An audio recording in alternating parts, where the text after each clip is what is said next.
হ্যাঁ, ঠিক বলেছিস। এখন আর এখানে থেকে কাজ নেই, আমার কাজ শেষ। এই শিশু এখন আমার হেফাজতে থাকবে। এই শিশুকে নিয়ে আমার যা ইচ্ছা হবে আমি তাই করব। খবরদার বলছি, আমার পুত্রকে এখনই নামিয়ে দে। আমার পুত্রকে ছেড়ে দে জলদি। ছেড়ে দেওয়ার জন্য তো তুলে নেইনি বিজয়। শোন ভালো করে, আমি এই শিশুকে নিয়ে চলে যাচ্ছি। যদি এতই ক্ষমতা থাকে তবে খুঁজে বের করে দেখা নিজের পুত্রকে। না জাদুকর, যেও না। আমার পুত্রকে নিয়ে তুমি যেও না। আমার পুত্রকে দিয়ে যাও দয়া করে। দুর্জয়! এখন কি হবে? জাদুঘর যে পুত্র দুর্জয়কে নিয়ে চলে গেল, কি করে আমরা তাদের সন্ধান পাবো? বিজয়, তুমি এক্ষুনি জাদু আয়না বের করো। দেখো পুত্র দুর্জয়কে এই দুষ্ট জাদুকর কোথায় নিয়ে যাচ্ছে। জাদু আয়না দেখাও, আমার পুত্রকে জাদুঘর কোথায় নিয়ে গেছে।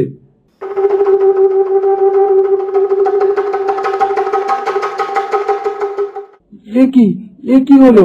ওরা কোথায় হারিয়ে গেল? ওদের আয়নায় দেখা যাচ্ছে না কেন? বিজয়, আমি আগেই বলেছিলাম ওরা এখানে মায়াজাল তৈরি করে রেখেছে, তাই জাদু আয়না সেখানে গেলেই আর কিছু দেখাতে পারছে না। তাহলে এখন কি হবে? আমরা ওদের কোথায় খুঁজবো সোনালি? কি করে খুঁজে বের করবো ওদের? শোন ভাই, জাদু আয়না যেহেতু বারবার ওখানে গিয়ে আর ওদের দেখানো বন্ধ করে দিচ্ছে, তার মানে ওরা এখানেই আছে। আমাদের সেখানে যেতে হবে। সেখানে গেলে ঠিক আমরা ওদের আস্তানা খুঁজে পাবো। তুই ঠিক করেছিস সোনালি, আমি এক্ষুনি যাবো সেখানে। আমি আমার পুত্রকে আর এক মুহূর্ত ওই জাদুঘরের কাছে থাকতে দিব না। আমি এক্ষুনি গিয়ে আমার পুত্র দুর্জয়কে উদ্ধার করে আনবো। আমিও যাবো তোর সাথে, চল আমরা এক্ষুনি বেরিয়ে পড়ি। আমি সেরা, আমি বিশ্ব সেরা, আমি সর্বোত্তম।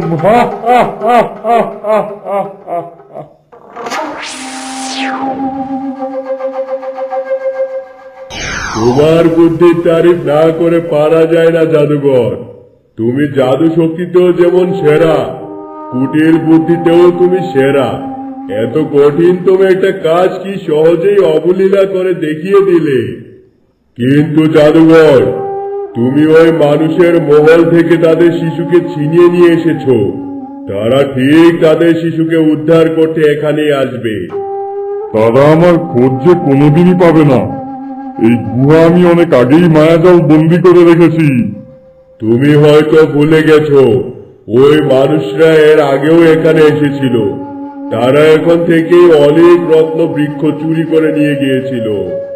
ঠিক ঠিক, তুই ঠিকই বলেছিস। এই জন্যই তোকে আমার এত ভালো লাগে, এই জন্যই তোকে আমি ছাড়তে পারি না। এত এত বছর ধরে আমার কাছে বন্দি করে রেখেছি তোকে। তুমি আমাকে বন্দি করে না রাখলেও আমি তোমায় ছেড়ে যেতাম না জাদুঘর। আমি শুধু একটু স্বাধীনভাবে বাঁচতে চেয়েছিলাম। এত বোকা না এই জাদুঘর যে তোর মতো ধুরন্ধর জিনিকে ছেড়ে দেওয়ার মতো ভুল করবে।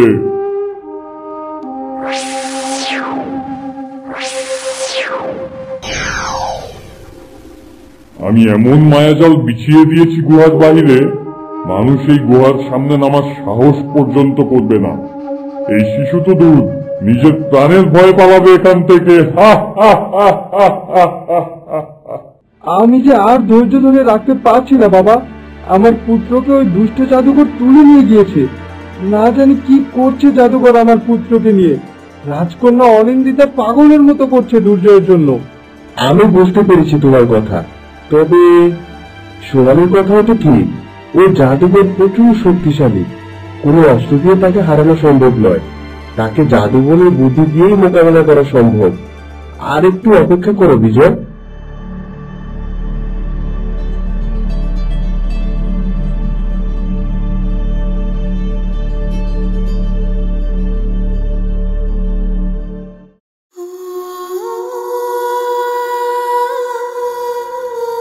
সোনালি, তুমি এসেছো?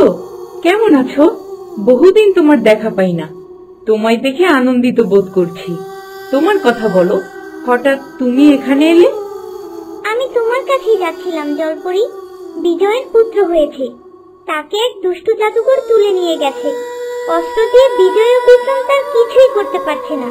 আমার একটা হাত না থাকায়, আমার জাদু থাকা সত্ত্বেও আমি আমার জাদু শক্তি প্রয়োগে বারবার ব্যর্থ হচ্ছি। তুমি বলো, এমন কোনো উপায় কি তোমার জানা আছে যাতে করে আমি আমার জাদু শক্তি প্রয়োগ করতে পারবো, কিংবা আমার হাত পুনরায় ফিরে পাবো?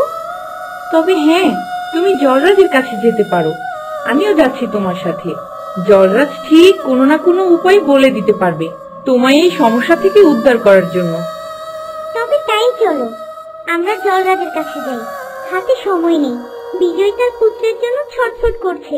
আমাকে তাড়াতাড়ি একটা উপায় বের করে প্রাসাদে ফিরে যেতে হবে।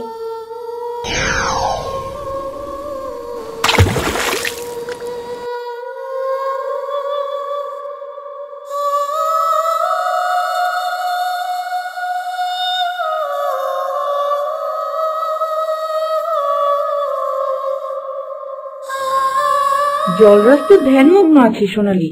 এখন তার ধ্যান ভাঙলে তো সে ক্রুদ্ধ হয়ে উঠবে, অভিশাপ দিয়ে দিতে পারে। তাহলে কি করব আমরা? কি করলে জলরাজের ধ্যান ভাঙানো যাবে এবং সে রাগও করবে না? আমিও কিছু বুঝতে পারছি না জলপরি। আমি এখানে জলরাজের ধ্যান ভাঙা পর্যন্ত অপেক্ষা করব? সেই সময়ও আমার হাতে নেই। না জানি প্রাসাদে বিজয় আর বিক্রম কি করছে। আমার দুর্জয়ের জন্য খুব চিন্তা হচ্ছে। আমার যা হবে হোক, জলরাজ যদি আমায় অভিশাপ দেয় তাহলে আমি তাই মাথা পেতে নিব। কিন্তু এভাবে অপেক্ষা করা আমার পক্ষে সম্ভব নয়। এত দুশ্চিন্তা নিয়ে আমি এভাবে অপেক্ষা করতে আর পারবো না জলপরি। এ তুমি কি বলছো সোনালি? জলরাজের ক্রোধ তোমার অজানা নয়, তবুও তুমি এই কথা বলছো?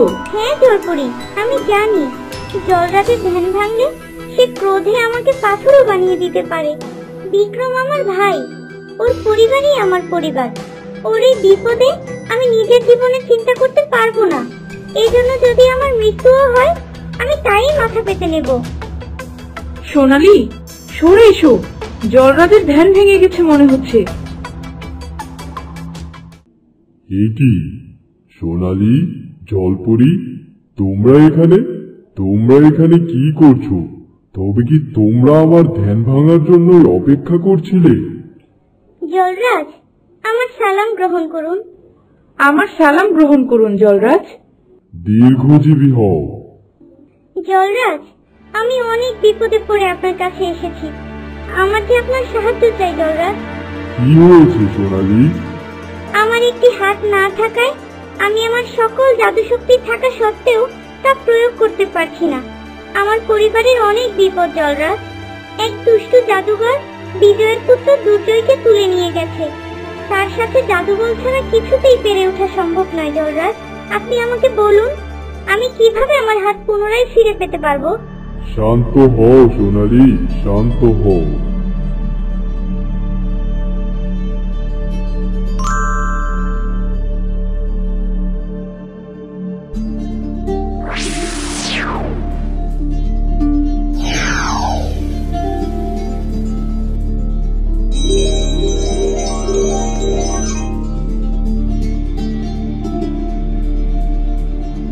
সোনালি, আমি তোমায় এমন শক্তি প্রদান করলাম যার দ্বারা তোমার শরীরের কোনো অঙ্গ যদি কেটে যায় কিংবা ছিঁড়ে যায়, তার সাথে সাথে পুনরায় জন্ম নিবে।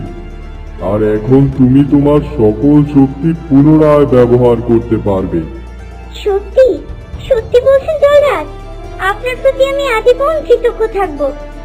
হ্যাঁ সোনালি, তোমার সততা, মহানুভবতা, মানব জাতির প্রতি এত মায়া আমাকে মুগ্ধ করেছে।